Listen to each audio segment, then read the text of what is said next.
ನಮಸ್ಕಾರ ವೀಕ್ಷಕರೇ, ಎಲ್ಲರಿಗೂ ಕುಸುಮ್ ಕಿಚನ್ಗೆ ಸ್ವಾಗತ. ಇವತ್ತು ನಾನು ನಿಮಗೆ ಒಂದು ಒಳ್ಳೆ ಹೆಲ್ದಿ ದೇಹ ತಂಪು ಮಾಡುವಂಥ ಡಿಶ್ನ ಹೇಳ್ಕೊಡ್ತೀನಿ. ಇದು ಸಾಬುದಾನಿ ತಾಲಿಪಿಟ್. ಇದಕ್ಕೆ ಬೇಕಾಗುವ ಸಾಮಗ್ರಿಗಳು: ನಾನಿಲ್ಲಿ 1 ಗ್ಲಾಸ್ ಸಾಬುದಾನಿನ ಚೆನ್ನಾಗಿ ವಾಶ್ ಮಾಡಿಕೊಂಡು 1.5 ಗ್ಲಾಸ್ ನೀರು ಹಾಕಿ ರಾತ್ರಿನೇ ನೆನೆಸಿಟ್ಟಿದ್ದೀನಿ. ನೆನೆಸಿಟ್ಮೇಲೆ ಚೆನ್ನಾಗಿ ಬೆಂದಿದೆ ನೋಡಿ. ಈಗ ನೆನೆಸ್ಕೊಬೇಕು. ನೀವು 1 ಗ್ಲಾಸ್ ಸಾಬುದಾನಿಗೆ ನೀವು 3-4 ಸಲ ವಾಶ್ ಮಾಡಿಕೊಂಡು 1.5 ಗ್ಲಾಸ್ ನೀರು ಹಾಕಿ ಮುಚ್ಚಿಟ್ಬಿಡಿ.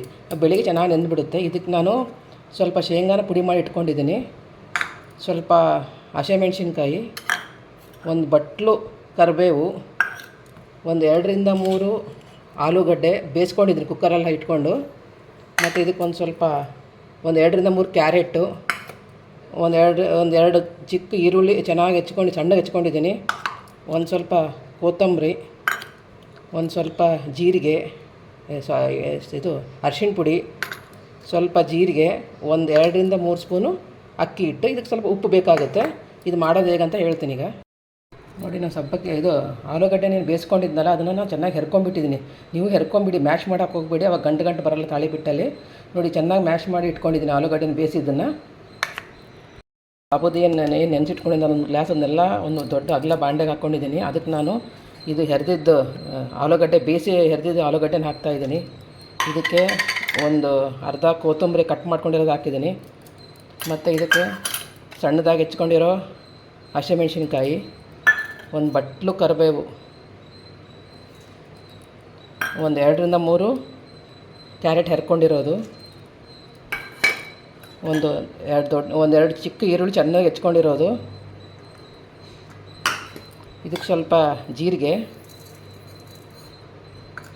ಒಂದು 2 ಸ್ಪೂನು ಅರಿಶಿಣ ಪುಡಿ, ಚಿಕ್ಕ ಸ್ಪೂನ್ಲೇ 2 ಸ್ಪೂನ್ ಅರಿಶಿಣ ಪುಡಿ ಹಾಕ್ತಾಯಿದ್ದೀನಿ.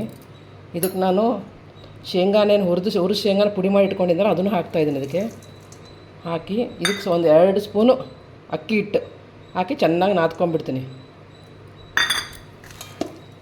ಇದಕ್ಕೆ ನೀರು ಹಾಕೋಕ್ಕೆ ಹೋಗಬೇಡಿ. ಸಾಬುದಾನಿಯಲ್ಲೇ ನೀರು ಇರ್ತದಲ್ಲ, ಅದೇ ಚೆನ್ನಾಗಿ ಇದನ್ನೆಲ್ಲ ಬೈಂಡ್ ಮಾಡಿ. ನಾವು ಆಲೂಗಡ್ಡೆ ಹಾಕ್ತೀವಿ ಅಂದರೆ ಸ್ವಲ್ಪ ಬೈಂಡಿಂಗಿಗೆ ಬೇಕಾಗುತ್ತೆ. ಅದಕ್ಕೆ ನಾವು ಇದಕ್ಕೆ ಆಲೂಗಡ್ಡೆನ ಇದಕ್ಕೆ ಬೈಂಡಿಂಗಿಗೆ ಅಂತ ಹಾಕ್ತೀವಿ. ಇದಕ್ಕೆ ನಾನು ಉಪ್ಪು ಹಾಕಿದ್ದೀನಿ. ಉಪ್ಪು ಹಾಕಿ ನೀಟಾಗಿ ನಾದ್ಕೊಂಡ್ಬಿಡ್ತೀನಿ. ಈಗ ಚೆನ್ನಾಗಿ ನಾದ್ಕೊಂಡಿದ್ದೀನಿ. ಅದಕ್ಕಿರಬೇಕು. ನೀವು ಮೇನ್ ಸಬ್ಬಕ್ಕಿನ ಮಾತ್ರ ಚೆನ್ನಾಗಿ ನೆನೆಸ್ಕೊರಿ. ಇದಕ್ಕೆ ಚೆನ್ನಾಗಿ ನೆಂದರೆ ಮಾತ್ರ ಈಗ ಚೆನ್ನಾಗಿ ಹಿಂಗೆ ನೀಟಾಗಿ ಬರುತ್ತೆ ನೋಡಿ. ಹಿಂಗೆ ಉಂಡೆ ಕಟ್ಟಿದ್ರೆ ಕೂಡ ನೀಟಾಗಿ ಬರ್ತಾಯಿದ್ದಾವೆ. ತುಂಬ ಹೆಲ್ದಿ ಡಿಶ್ಶು. ಸಬ್ಬಕ್ಕಿ ತಂಪು ಮಾಡುತ್ತೆ ನೋಡಿ. ಇದರಲ್ಲಿ ಒಂದು ಬಟ್ಲು ಕರಿಬೇವು, ಕೊತ್ತಂಬರಿ, ಒಂದು 3 ಕ್ಯಾರೆಟು ಎಲ್ಲ ಮತ್ತು ಒಂದು ಶೇಂಗಾ ಎಲ್ಲ ಇಂಗ್ರೀಡಿಯೆಂಟ್ಸು ಹಾಕಿದ್ದೀನಿ. ಇದನ್ನು ಗೊತ್ತೇ ಆಗೋಲ್ಲ ಮಕ್ಕಳೇ ಆಗಲಿ ದೊಡ್ಡವರಾಗಲಿ. ಆ ರುಚಿಗೆ ಇದರಲ್ಲಿ ಏನು ಹಾಕಿದ್ದೀವಿ ಅಂತಲೇ ಗೊತ್ತಾಗಲಿ. ಬೇಕಾದ್ರೆ ಬೇರೆ ಸೊಪ್ಪು ಕೂಡ ಇದಕ್ಕೆ ಹಾಕೋಬೋದು. ನಾನು ನೀರು ಹಾಕಿಲ್ಲ ನೋಡಿ, ಎಷ್ಟು ನೀಟಾಗಿ ಆಗಿದೆ. ಇದಕ್ಕೆ ಮೇನ್ ಆಲೂಗಡ್ಡೆ ಬೈಂಡಿಂಗಿಗೆ ಬೇಕಾಗುತ್ತೆ. ನಾನು ಆಲೂಗಡ್ಡೆ ಹಾಕಿದ್ದೀನಿ. ಒಮ್ಮೆ ಈ ರೀತಿ ಟ್ರೈ ಮಾಡಿ ನೋಡಿ. ತುಂಬಾ ದೇಹಕ್ಕೆ ತಂಪು ಮಾಡುತ್ತೆ. ತುಂಬ ಹೆಲ್ದಿ ಡಿಶ್ ಕೂಡ.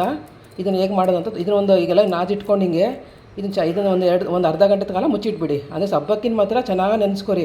ಯಾಕಂದರೆ ಅದು ಸ್ವಲ್ಪ ಗಟ್ಟಿ ಇದ್ದರೆ ನೀಟಾಗಿ ಬೈಂಡ್ ಆಗೋಲ್ಲ. ಮಾಡ್ಕೊಂಡು ಇಟ್ಕೊಂಬಿಡಿ ಒಂದು ಅರ್ಧ ಗಂಟೆ ಕಾಲ. ನೋಡಿ, ಈಗ ಅದನ್ನ ಅರ್ಧ ಗಂಟೆ ಚೆನ್ನಾಗಿ ನೆನೆಸಿದ್ದೀನಿ. ಈಗ ಚೆನ್ನಾಗಿ ನೆಂದಿದೆ. ಈಗ ಇದನ್ನು ನಾನು ತಾಲಿಪಿಟ್ಟು ಹೆಂಗೆ ಮಾಡೋದು ಅಂತ ಹೇಳ್ತೀನಿ. ಈಗ ಒಂದು ಹೋಳಿಗೆ ಪೇಪರ್ ತೊಗೊರಿ, ಬಟರ್ ಪೇಪರ್ ಹೋಳಿಗೆ ಪೇಪರ್ ಬೇಕಾದರೆ ನೀವು ಬಟ್ಟೆ ಮೇಲೆ ಕೂಡ ಮಾಡ್ಕೋಬೋದು. ಬಟ್ ನಾನು ಯೂಶ್ವಲಿ ಈ ಪೇಪರ್ ಮೇಲೆ ಮಾಡ್ತೀನಿ, ಈಸಿಯಾಗಿ ಆಗುತ್ತಂತ. ಇದಕ್ಕೆ ನಾನು ಸ್ವಲ್ಪ ಎಣ್ಣೆ ಹಚ್ಕೊಂಡು ನೀಟಾಗಿ ಸ್ಪ್ರೆಡ್ ಮಾಡ್ಕೊಂಡ್ಬಿಡ್ತೀನಿ. ನಾವು ಅರ್ಧ ಗಂಟೆ ಕಾಲ ನೆನೆಸ್ಕೊಂಡಿದ್ದು ಸಬ್ಬಕ್ಕಿನ ಆಲೂಗಡ್ಡೆ ಎಲ್ಲ ಹಾಕಿ ಅದನ್ನು ತೊಗೊಂಡು ನೋಡಿ ಎಷ್ಟು ಚೆನ್ನಾಗಿ ಉಂಡೆ ಬರ್ತಾಯಿದೆ. ಎಲ್ಲೂ ಬಿಟ್ಕೊತಾ ಇಲ್ಲ. ಯಾಕಂದರೆ ಸಬ್ಬಕ್ಕಿ ಚೆನ್ನಾಗಿ ನೆಂದಿದೆ ಅಲ್ವಾ. ನಾವು ಇಷ್ಟೊಂದು ತರಕಾರಿ ಹಾಕಿದ್ದೀವಿ, ಕರಿಬೇವು ಹಾಕಿದ್ದೀವಿ, ಶೇಂಗಾ ಹಾಕಿದ್ದೀವಿ, ಏನೂ ಗೊತ್ತಾಗಲ್ಲ. ನೀಟಾಗಿ ಬೈಂಡ್ ಆಗಿದೆ ನೋಡಿ. ಹಿಂಗೆ ಬಂದರೆ ಮಾತ್ರ ಚೆನ್ನಾಗಿ ಬರುತ್ತೆ ಸಬ್ಬಕ್ಕಿ ತಾಳಿಪಿಟ್ಟು. ನೋಡಿ, ಇದ್ರ ಮೇಲೆ ಹಾಕ್ಕೊಂಡು ನೀಟಾಗಿ ಹಿಂಗೆ ಒತ್ಕೊತಾ ಹೋಗ್ತೀನಿ.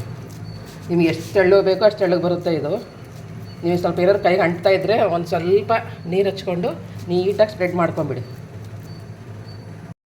ನೋಡಿ, ನಾನು ನೀಟಾಗಿ ತಟ್ಕೊಂಡಿದ್ದೀನಿ. ನಿಮ್ಗೆ ಎಷ್ಟು ತೆಳು ಬೇಕು ಅಷ್ಟು ತೆಳು ಮಾಡ್ಕೊಬೋದು. ನಿಮಗೇನೋ ಸ್ವಲ್ಪ ನೀರು ಅನಿಸಿದರೆ ಸ್ವಲ್ಪ ಅಕ್ಕಿ ಹಿಟ್ಟು ಹಾಕ್ಕೊಂಡು ನಾದ್ಕೊಂಬಿಡಿ. ಅವಾಗೇನು ಅದು ಅಷ್ಟು ಸ್ವಲ್ಪ ಗಟ್ಟಿ ಬರುತ್ತೆ ಅವಾಗ. ಇದು ನೋಡಿ, ನಾನು ಹಂಚ್ಮೇಲೆ ಹಾಕ್ತೀನಿ. ಈಗ ನಾನು ಏನು ಹೋಳಿಗೆ ಪೇಪರ್ ತೊಗೊಂಡು ಅದು ಹಾಕಿದ್ದೀನಿ. ಅದನ್ನು ನೀಟಾಗಿ ತೆಗಿತೀನಿ. ಸ್ವಲ್ಪ ಫ್ಲೇಮ್ ಮೀಡಿಯಮಾಗಿ ಇಟ್ಕೊಂಡೇ ಮಾಡಿ. ತುಂಬ ಹೈ ಇಟ್ಕೊಳ್ಳೋಕೆ ಹೋಗಬೇಡಿ. ಈ ಸತಿ ಸಬ್ಬಕ್ಕಿ ಚೆನ್ನಾಗಿ ಬೆನಿಬೇಕು. ನೋಡಿ ಎಷ್ಟು ಚೆನ್ನಾಗಿ ಬಂದಿದೆ. ಇದು ಚೆನ್ನಾಗಿ ಬೆನೆಸ್ಕೊಂಬಿಡಿ ನೀಟಾಗಿ. ಬೆನೆಸ್ಕೊತಾ ಇದ್ದೀನಿ. ಒಂದು ಸ್ವಲ್ಪ ಮೀಡಿಯಮ್ ಫ್ಲೇಮಲ್ಲಿ ಇಟ್ಕೊಂಡೇ ಬೆನೆಸ್ಕೊರಿ. ಇದನ್ನು ಜೋರು ಹೈ ಫ್ಲೇಮ್ ಮಾಡಿ ಬೆನೆಸ್ಕೊಳಕ್ಕೆ ಹೋಗಬೇಡಿ. ತುಂಬ ಹೈ ಇಟ್ಕೊಳಕ್ಕೆ ಹೋಗಬೇಡಿ ಫ್ಲೇಮು. ಆಮೇಲೆ ನೀಟಾಗಿ ತಿರುಗಿ ಹಾಕ್ಬಿಡಿ. ನೋಡಿ ಎಷ್ಟು ಚೆನ್ನಾಗಿ ಬರುತ್ತೆ. ತುಂಬಾ ಬಾಯಲ್ಲಿ ರುಚಿಯಾಗಿರುತ್ತೆ. ಸ್ವಲ್ಪ ಕ್ರಿಸ್ಪಿ ಮಾಡ್ಕೊರಿ. ನಿಮ್ಗೆ ಏನಾದರೂ ಸ್ವಲ್ಪ ಅದು ಹಿಟ್ಟು ಗಟ್ಟಿ ತೆಳು ಅಂದಿದ್ರೆ ಸ್ವಲ್ಪ ಅಕ್ಕಿ ಹಿಟ್ಟು ಹಾಕ್ಕೊಂಬಿಡಿ. ಬಾಯಲ್ಲಿ ತುಂಬಾ ರುಚಿಯಾಗಿರುತ್ತೆ. ನೀವೇನು ತರಕಾರಿ ಹಾಕಿದ್ದೀರಾ, ಸೊಪ್ಪು ಹಾಕಿದ್ದೀರಾ ಏನೂ ಗೊತ್ತಾಗಲ್ಲ. ಎಲ್ಲರೂ ಮನೇಲಿ ಇಷ್ಟಪಟ್ಟು ತಿಂತಾರೆ ಇದನ್ನು. ಒಂದ್ಸರಿ ಟ್ರೈ ಮಾಡಿ ನೋಡಿ, ದೇಹಕ್ಕೂ ತುಂಬ ತಂಪಾಗುತ್ತೆ. ಎರಡೂ ಕಡೆ ಚೆನ್ನಾಗಿ ಬೆಳೆಸ್ಕೊಂಬಿಡಿ. ಚೆನ್ನಾಗಿ ಬೆರಿಬೇಕದು.